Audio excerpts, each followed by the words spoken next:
Hello everyone, welcome back to my channel. I hope you guys are absolutely fine.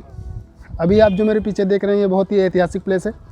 जी हाँ, अभी हम लोग आए हुए हैं कानपुर के नज़दीक भिठूर में, जहाँ पर एक किला बना हुआ है जिसका हिस्ट्री से बहुत ही पुराना नाता है। और इस व्लॉग में हम लोग इस किले के बारे में बहुत सारी बातें जानने वाले हैं और जानने वाले हैं इस भिठूर के बारे में। तो इस व्लॉग में अंत तक बने रहिएगा। तो चलिए चलते हैं इस किले के अंदर।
एक्चुअली इस किले को और खूबसूरत बनाने के लिए इसे पार्क में तब्दील कर दिया गया है। और गेट से घुसते ही सबसे सामने जो आपको एक स्टैचू मिलेगा वो है तात्या टोपे का, जो कि 1857 की क्रांति के सबसे बड़े महानायक थे। साथ ही साथ लोगों के लिए सेल्फी पॉइंट भी है, मतलब आप तात्या टोपे जी के साथ सेल्फी ले सकते हैं। तो हम भी इस मौके को बिल्कुल भी गंवाना नहीं चाहेंगे, चल के कुछ सेल्फी लेते हैं।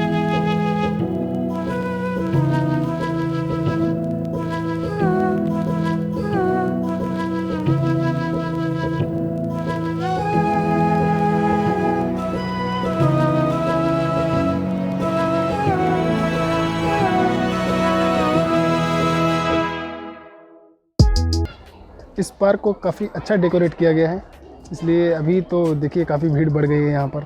अभी जो हम लोग आए थे तो इतने लोग नहीं थे, लेकिन अभी भीड़ बढ़ती जा रही है, लोग आ रहे हैं बराबर। ये है तात्या टोपे का जीवन परिचय। इस वीडियो को पॉज करके आप ये पढ़ सकते हैं। अगर मैं पढ़ के सुनाऊँगा तो वीडियो काफ़ी लंबा हो जाएगा, इसलिए आप वीडियो को पॉज करके एक बार इनका जीवन परिचय ज़रूर पढ़िए, क्योंकि काफ़ी इंस्पायरिंग है इनका जीवन।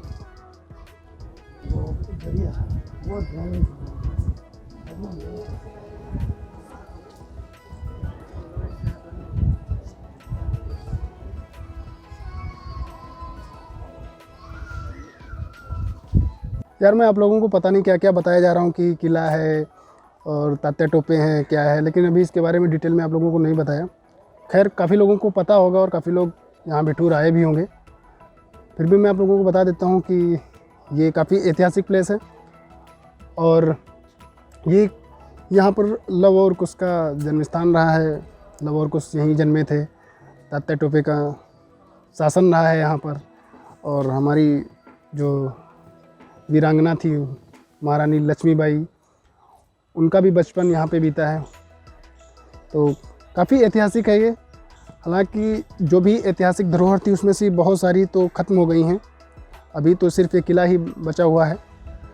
और कुछ घाट वगैरह भी हैं, वहाँ भी अगर अभी समय रहा तो ज़रूर चलेंगे और दिखाएंगे आप लोगों को। बाकी इस किले को अभी तो पार्क में फ़िलहाल तब्दील किया गया है, लोग पिकनिक मनाने के लिए यहाँ पर आते हैं।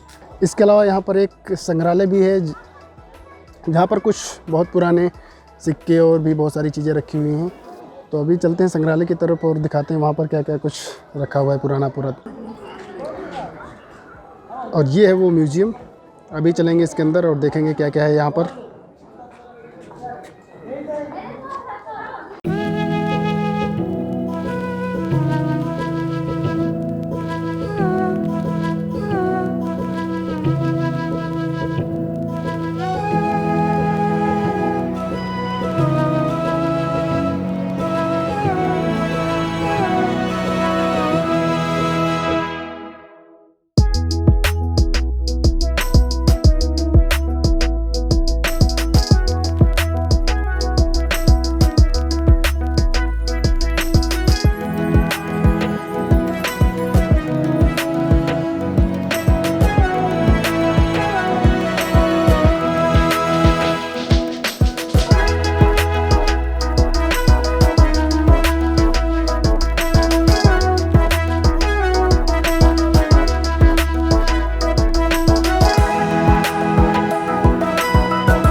दोस्तों इस म्यूज़ियम में फ़ोटोग्राफी और वीडियोग्राफी अलाउ नहीं थी, इस वजह से बहुत सारी फुटेज मैं आप लोगों को नहीं दिखा पाया, लेकिन यहाँ पर बहुत ही पुरानी चीज़ें रखी हैं।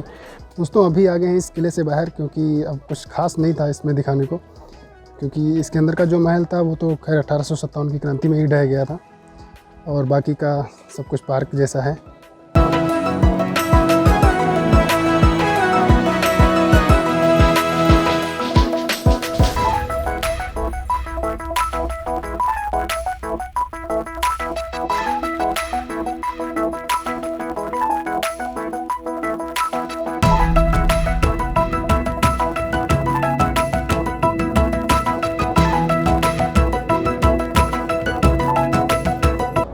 और अभी आ गए हैं हम लोग ब्रह्मव्रत तीर्थ पर। एक्चुअली ब्रह्मव्रत तीर्थ इसका नाम इसलिए है क्योंकि भिठूर का नाम भी पहले ब्रह्मव्रत ही था। तो ये यहाँ पर गंगा के किनारे बना हुआ है, गंगा नदी है ये जो हमारे पीछे आप देख रहे हैं, और ये उसी पर तीर्थ बना हुआ है, इसीलिए इसका नाम ब्रह्मव्रत तीर्थ है।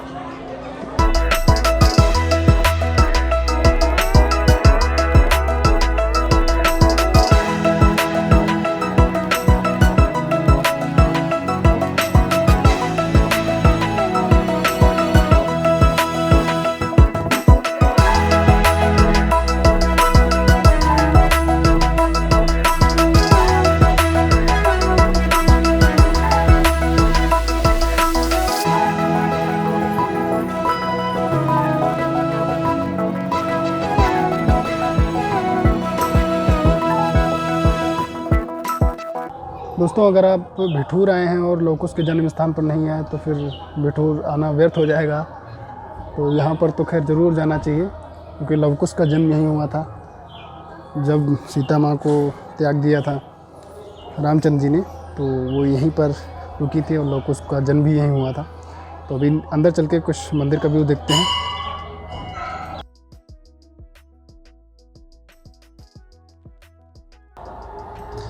ये बीच में सीता माँ की मूर्ति है और नीचे उनके दोनों बेटे श्री लव और कुश भी विराजमान हैं।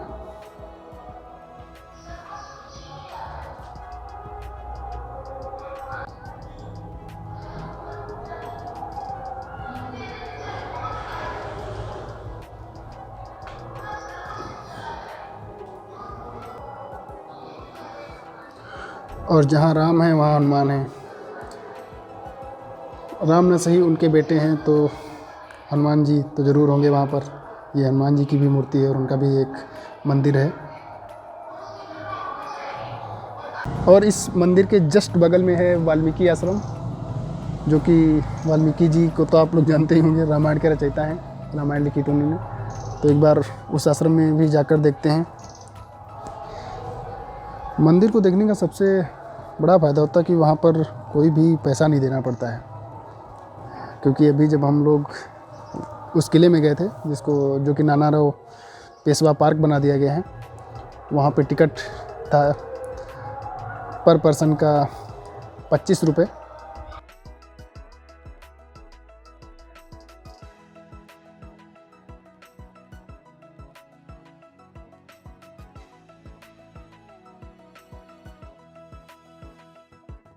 ये है सीता कुंड पाताल प्रवेश।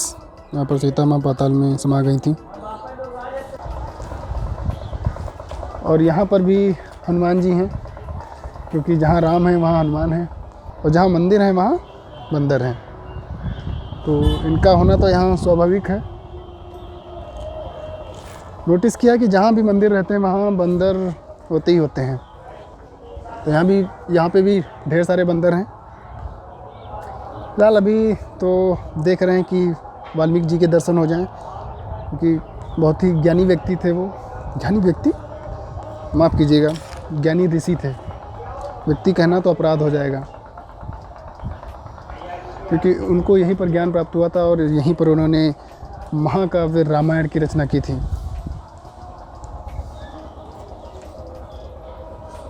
और मिलवाते हैं आपको महर्षि वाल्मीकि के बचपन के रूप से। ये है उनका बचपन का स्वरूप, क्योंकि इसी के बाद वो महर्षि बने थे। पहले तो वो भी एक साधारण व्यक्ति ही थे। और ये है इन महर्षि वाल्मीकि का मुख्य मंदिर, जहाँ पर इन्होंने ज्ञान प्राप्त किया था। और जिसके बाद ही ये ऋषियों के ऋषि महर्षि वाल्मीकि कहलाए थे।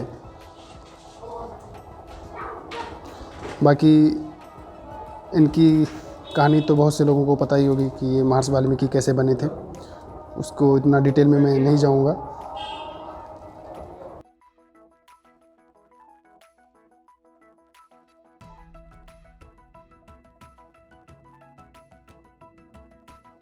मंदिर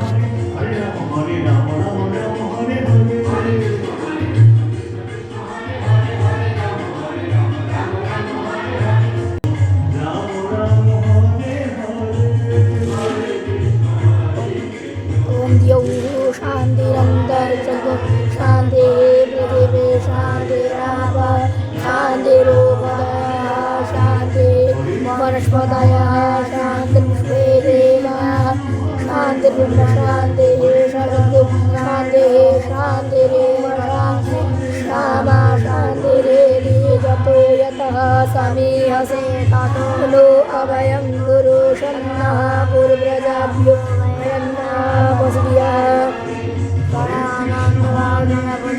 हवामहे प्रियाणान्त्वा प्रियपतिगुम्हवामः निधीनान्त्वा निधिपतिगुम्हवामः वसो मम आमजानि गर्वतमत्वमजा गर्वतम्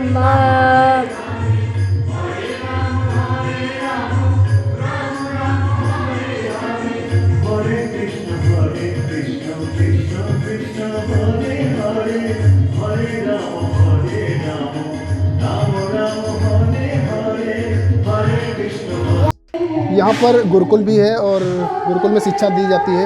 यहाँ पर कुछ बच्चे मिले हैं जो कि शिक्षा लेते हैं। ये लोग बताएंगे यहाँ पर क्या शिक्षा दी जाती है। आप लोग बताइए क्या शिक्षा लेते हैं आप लोग यहाँ पर गुरुकुल में? हम लोग का संस्कृत का वेद का शिक्षा दिया जाता है। अच्छा। और अन्य विषय जो है सामाजिक विज्ञान, गणित, इंग्लिश वो भी पढ़ाया जाता है यहाँ पे। अच्छा। ये एक आश्रम भी है, गुरुकुल भी है। अच्छा, कितने बच्चे यहाँ पर पढ़ते हैं? यहाँ पे अभी लमसम 25-26 लोग हैं। अच्छा, आप लोग यहाँ पर कंटिन्यू रहते हैं? जी, 7 साल का यहाँ का कोर्स है। 7 साल का। बाकी बच्चे कहाँ रहते हैं? नहीं, यहाँ जितने यही आश्रम में ही है सब लोग। अच्छा, सभी लोग यहीं पर रहते हैं? जी। पढ़ाई करके 2-3 लोग घर चले जाते हैं। अच्छा, काम करने के लिए। मतलब ये शिक्षा दीक्षा 7 साल की है? जी, 7 साल की।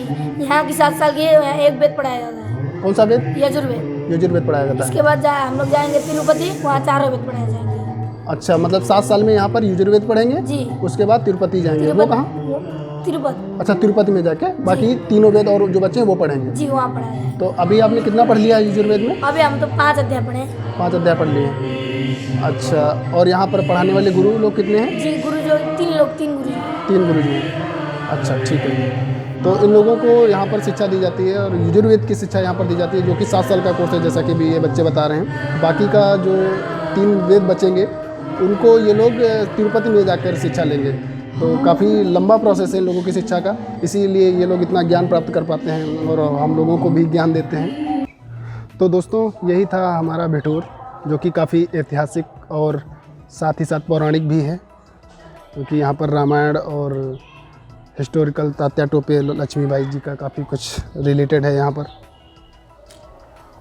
तो अभी हम लोगों को यहाँ से निकलना चाहिए, क्योंकि अभी शाम हो रही है और काफ़ी दूर जाना है हम लोगों को, लखनऊ जाना है। और लखनऊ यहाँ से करीब 80-90 किलोमीटर है।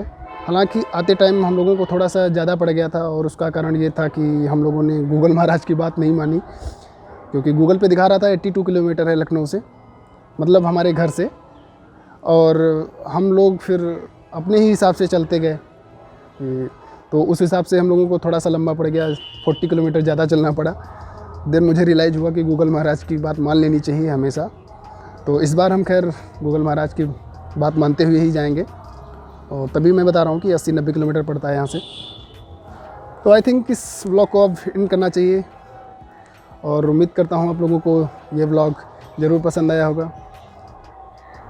और अगर पसंद आया है तो वीडियो को लाइक करिए, सब्सक्राइब करिए, शेयर करिए, जो भी करना है करिए। और अगर पसंद नहीं आया है सब्सक्राइब फिर भी करिए, क्योंकि हम इसी तरीके के व्लॉग लेकर आते रहते हैं और आपको व्लॉग पसंद ज़रूर आएंगे। तो चलिए अभी व्लॉग को यहीं पर समाप्त करते हैं। मिलते हैं फिर किसी नए व्लॉग में नए एक्सपीरियंस के साथ। तब तक के लिए बाय, जय हिंद।